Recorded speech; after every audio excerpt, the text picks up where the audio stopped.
Net दिसंबर 2023 के कुछ memory based questions देखेंगे। जिसमें पहला क्वेश्चन है, हमें पोटेंशियल वी एक्स की वैल्यू दी हुई है 2 alpha by x cube minus 3 beta by x square और हमें इसका टाइम पीरियड निकालना है। अब हमें जैसे ही पता है टाइम पीरियड, सबसे पहले हम ओमेगा निकालेंगे उसके लिए, जो होता है under root k by M, और के की वैल्यू जो आएगी पोटेंशियल का डबल डिफरेंशिएशन करना होगा एक्स के साथ, वो भी v is equals to v minimum पे। तो सबसे पहले तो v मिनिमम की वैल्यू निकालनी पड़ेगी। v मिनिमम की वैल्यू निकालने के लिए हम पोटेंशियल को डिफरेंशिएट करेंगे। तो v से हम dv बाई डी एक्स निकालेंगे, डिफरेंशिएट किया, फिर dv बाई डी एक्स की वैल्यू आई। For the minima we have dv by d x is equals to 0।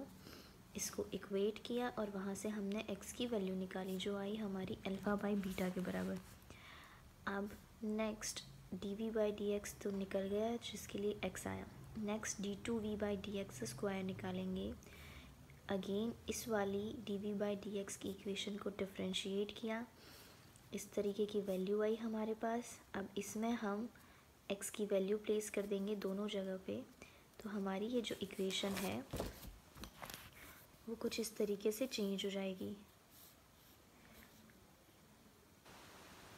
Then d2v by d x square की जो वैल्यू है वो आ जाएगी 6 बीटा 5 डिवाइडेड बाय अल्फ़ा की power 4 is equals to k।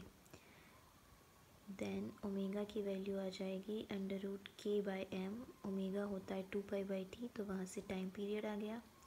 Time period आ जाएगा 2 pi under root m by k की वैल्यू आई हमारी 6 बीटा 5 बाई अल्फ़ा की पावर 4। वैल्यू प्लेस करी तो टाइम पीरियड आ जाएगा 2 pi under root m alpha की पावर 4 डिवाइडेड बाय 6 बीटा 5। ये हमारा पहला क्वेश्चन है।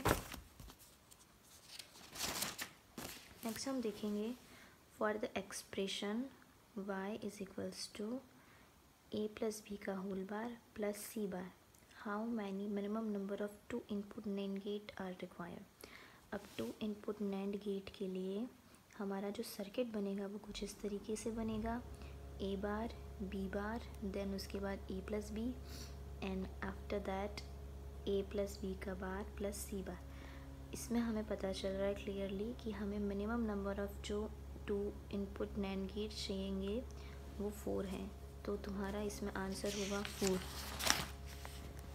Now the next question is, for a gamma transition possible transition 5/2 minus से 1/2 माइनस, दोनों माइनस माइनस है, therefore parity change is no and we have the value of j, वो निकलेगा 5/2 minus 1/2 से लगा के 5/2 प्लस 1/2, तो उनके बीच में दो वैल्यूज़ आएंगी 2 and 3।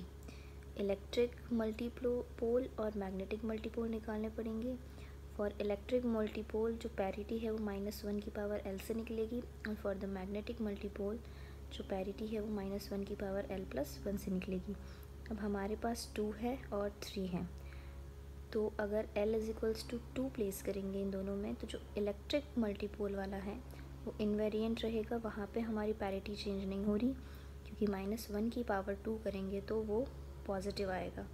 So for E2 parity change is no, and similarly for magnetic multipole अगर L इज इक्वल्स टू 3 रखते हैं तो -1 की पावर 3 प्लस 1 4 हो जाएगा, और अगेन वहाँ पे पैरिटी चेंज नो हो जाएगा। तो next one is M3। So we have 2 answers E2 and M3, electric dipole and magnetic quadrupole. The next question is, 4 distinguishable particles occupy 0 e and 2 e, number of microstate having total energy 4 e।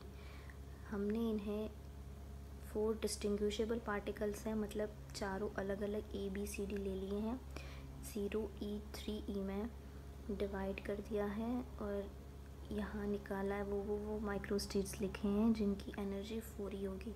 So from these table we get the total 19 number of microstate having energy 4e। So इस वाले question के लिए हमारा answer जो correct रहेगा वो है 19। इस तरीके से ये जो 4 क्वेश्चंस है वो सॉल्व किए हैं। और नेक्स्ट क्वेश्चंस के लिए आगे वाले वीडियो का वेट कीजिए।